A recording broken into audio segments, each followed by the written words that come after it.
So we're measuring the inside of the property as well and trying to dry it out from the inside as well.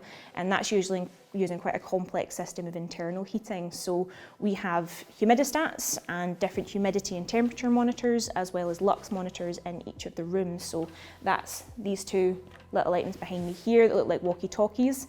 The one that looks like it's got a bullseye in the middle is our lux meter, so that is measuring the light levels and the UV inside each of the spaces, which is quite a significant concern in most heritage spaces because you're wanting to keep the light out as much as possible. So if you do go into a very, very dark room inside a heritage house, it's not just because we don't want you to see the things that are in there, it's actually to protect them for the future, because UV damage is cumulative, it's irreversible, so once it's happened then there's not really much you can do to undo it.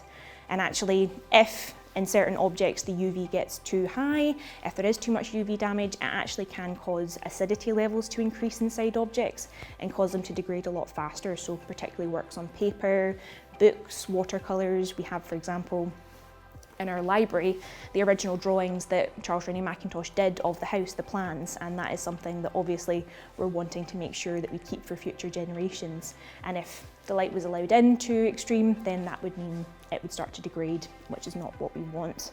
And as well, in terms of the conservation project as a whole, the humidity levels and the temperature are also really, really important. So we have our humidity and temperature monitors just up here. So in a heritage property, anywhere between sort of 40 to 60 RH, which is relative humidity, is a good level to be at. It's where most objects feel comfortable.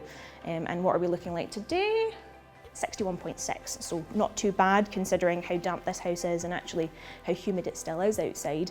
Then that's a pretty good level for us to reach. And I mean, to give you a bit of an idea of just how much that has come down, this time last year, the year before we started actually using the humidity monitors in earnest and using our system of conservation heating, we were seeing 75 to 85 in terms of how much moisture was just ambient in each of the spaces, which again is not good, and it's something that we wanted to bring down. So how that works is these are connected to our system of conservation heaters, so the small white heaters that you'll see throughout the spaces, and we have a handwheel system of humidistats that connect these two together. So when the temperature or humidity reaches a certain point, that then tells the heaters to switch on and off, and it means we can bring the temperature in each of the spaces up.